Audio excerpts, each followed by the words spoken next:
Good evening, I'm John Carter and welcome to Poland Daily. The leader of the Civic Platform Party, Grzegorz Sechetnia, testified today in front of the VAT Tax Investigation Commission. The commission focused on Sechetnia's activity in the Ministry of Interior and Administration, which was supposed to prevent VAT extortion. Sechetnia claims that the hearing is political and connected with the election campaign. This is a political scandal. Before and after the hearing, the leader of the Civic Platform Party claimed that the hearing was a political move before the upcoming European Parliament elections. This is a political scandal. It's very interesting that the former head of the Central Anti-Corruption Bureau hasn't testified yet.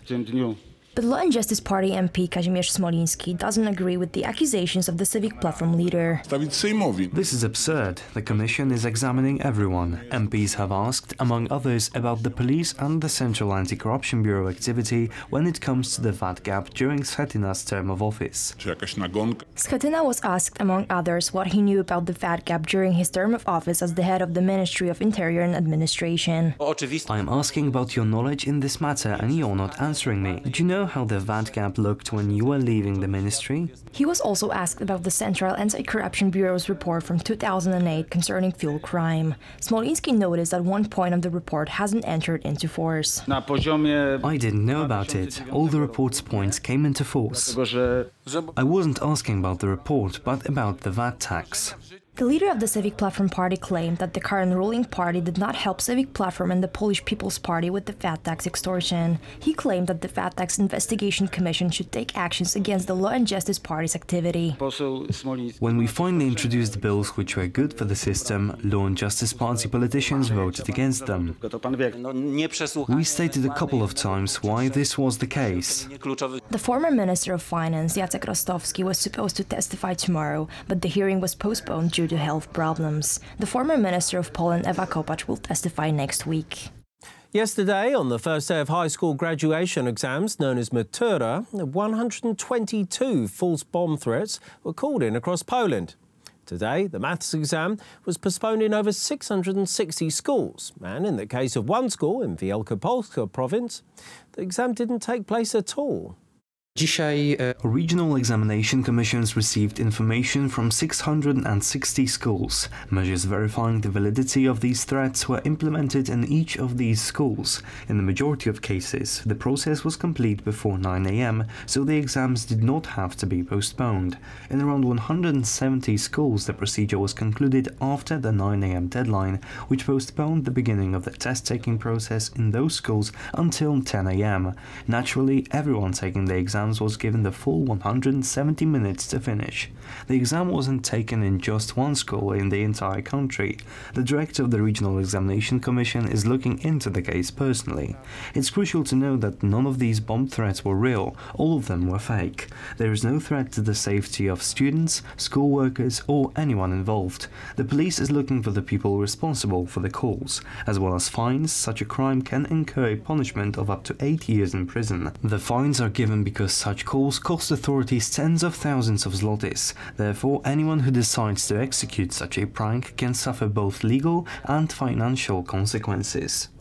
Michał Dworczyk, head of the Polish Prime Minister's office, spoke on Polish Radio 3 about the so-called S447 bill approved last year by the United States Congress.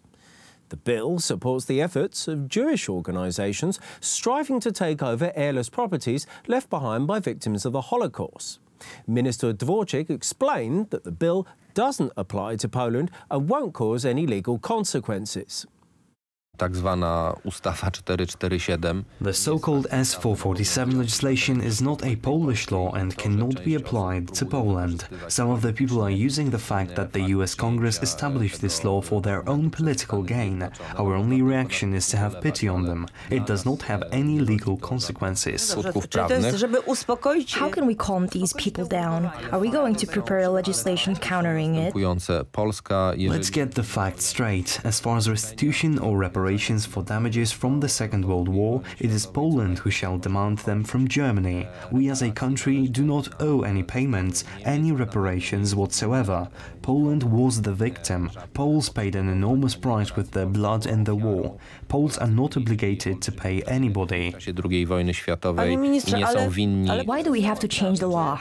This May we have a session of our parliament where all details and discussions will be exercised. The public will find out exactly how Poland is going to deal with this issue. All interested groups will have a chance to get the details of the upcoming changes.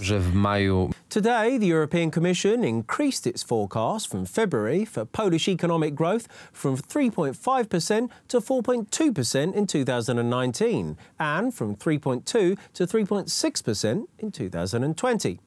The new figures mean that Poland will have the second fastest economic growth in the EU in 2019, behind only Malta. The US state of Georgia took a big step today towards outlawing abortion by signing into law a new bill known as the heartbeat abortion ban.